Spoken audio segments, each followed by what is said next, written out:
There's always stuff to do around this house, and the damp problems.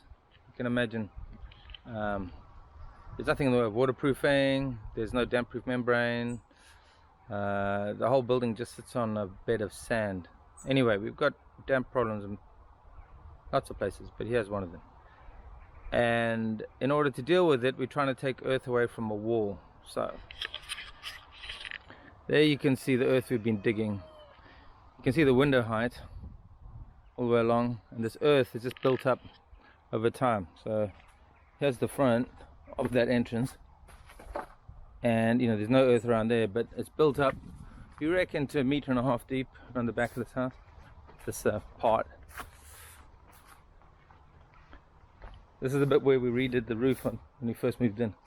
Anyway, so all that earth, we've decided to dig it out to try and get to the problem and reduce the earth against the wall in order to reduce the moisture problem. Over here, this is the main part of the house that was built originally. So there they've got a wonderful channel that goes down this drain, and there, see at the bottom of the drain down there how deep the wall is. And then they built this retaining wall. So we want to put a trench all the way along the side here, dig it down all the way along there, somehow deal with this tap, and get countless wheelbarrows of earth along here. And all of this rubble, such a mixture of rubbish in there, all this rubble came out, makes it quite hard going most of the time. And just this last week we found this little hole down there, which had this slab on top of it. And if I climb down, it's also got these weird, this is like a section of bricks, like a little wall here, and there's another one over there. I'm coming back down here, you can see there's that tunnel. So I'm assuming it's drainage of some kind, but why they would put these lateral walls going perpendicular to the main wall doesn't make much sense to me. And over there, underneath this, we've got a gas pipeline, a gas mains that runs out across there, so we've got to be careful of that. But my brother and I are just digging, taking all this rubbish out, and gradually hope to aerate the wall and put in some sort of French drain. And over here is an old water tank that we uncovered. All this earth came off the top. This is made out of metal, and you can have a look inside. I don't know what you can see, but it's an old water tank. It's quite big,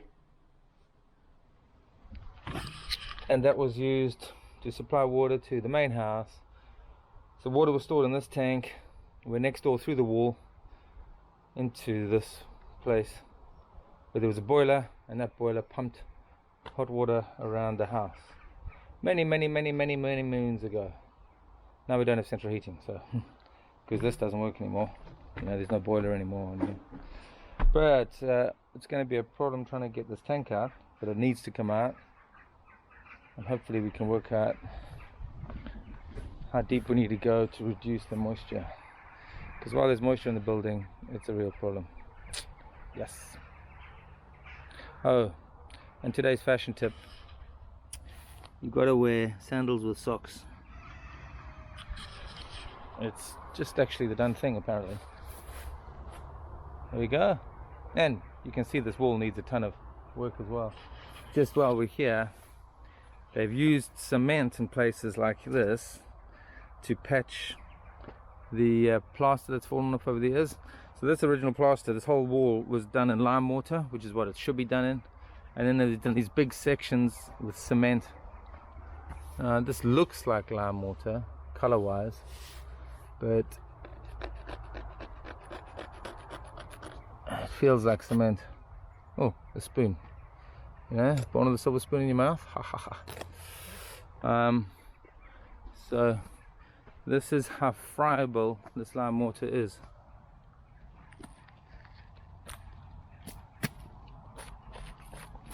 So what I've got to do is, wherever they've used cement, like here, get rid of all the cement, pull it all off the wall, all these places where there's cement, replace it with lime mortar so that it can breathe, because cement doesn't breathe. And the lime mortar will breathe, so moisture can escape the building and not be trapped in the walls.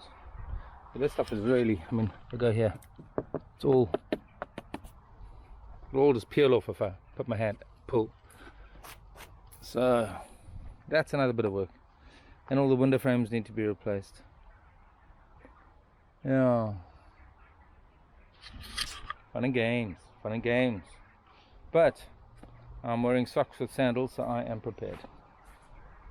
True story. Okay, so I'm inside the same building now, and down there on the floor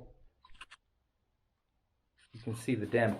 Now the damp is actually reduced. You can see these little patches over here, over there, oh yeah, and these old small flagstones and some over there. But I mean, it's been really wet in the past few months, and the fact that you can't see too much right now is hopefully due to us removing earth on the side, and not the fact that there hasn't been a lot of rain recently. But that's the reason why we've got to dig it out. What they've done over here is they've actually put down a concrete slab. Okay, I mean, this place is a mess, but don't worry, it's a building site. But they put down a concrete slab that comes up against these flagstones. There you can see the flagstones. So the thing about using the cement is that the cement's waterproof, so, well, to a large extent compared to the flagstones. So in that particular room over there, the moisture doesn't come up through the floor, and you think, well, that's an ideal solution. Or even lift up these flagstones and put down a damp-proof membrane, but the problem is then you drive the water into the walls, because it's got to come up somehow. And when it goes into the walls, it damages the bricks, and the bricks dissolve and crumble into dust. So you've got to get the floor to breathe, which means you can't afford to have concrete on the floor, you can't afford to have damp-proof membranes. You've got to put basically a between 15 and 30 centimeter aerated bed down below the floors. Yeah, or just hopefully have enough drainage around the house that no water would come underneath the house and then want to come up through the floor. But that, I mean, you got to fight the battle with a multiple of techniques. Really, it's not just like there's one. Anyway, so there you go.